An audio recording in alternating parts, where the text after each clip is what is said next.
Jatend piny Kenya William Ruto gisani oyuoro alam makende mobagi mano e college mano ma Presbyterian Teachers College mano medore Rubati e county ma Tharaka Nithi kama bang'e bende obiro golo twak mano mamulo dongruok mano ma Mount Kenya. Ruto ten kata kod governor ma Tharaka Nithi Muthomi Njoki, governor Anu Waiguru mano ma Kirinyaga ikin jotelo mamoko gisani jatend piny Kenya loso wanyawinjane kaka chenro no bende dhi nyime.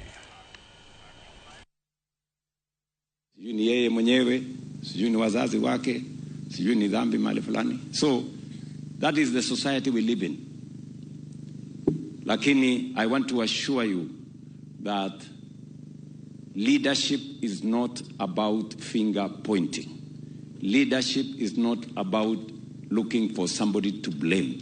Leadership is about seeking solutions for all the challenges and the problems we have as a nation.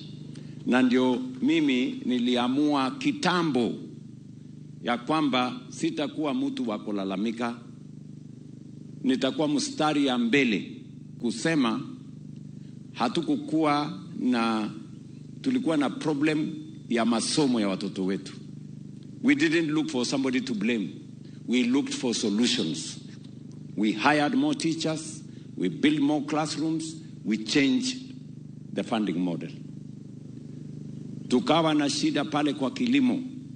Mbolea iko bei juu, wakora na matapeli ni wengi, mabrokers na cartels.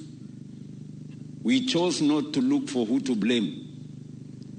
We decided we are going to subsidize fertilizer, fukuza wakora, na tupange kilimo. We digitized everything.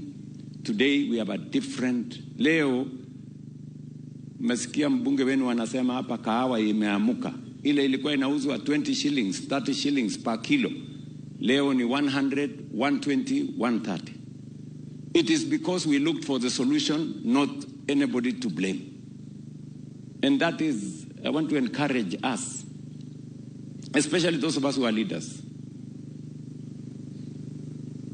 tutafute vile ya kuwa part of the solution, not part of the problem.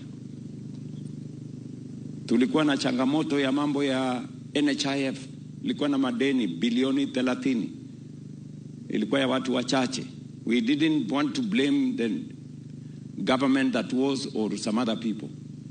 We decided we are going to develop a new model of delivery of health in Kenya. That is why we went to Parliament, we changed the law, we created 5 pieces of legislation, we changed health delivery. Today, hapa Tharaka Nithi, 70% ya watu wa Tharaka Nithi wamejisajili ndani ya SHA. 70%.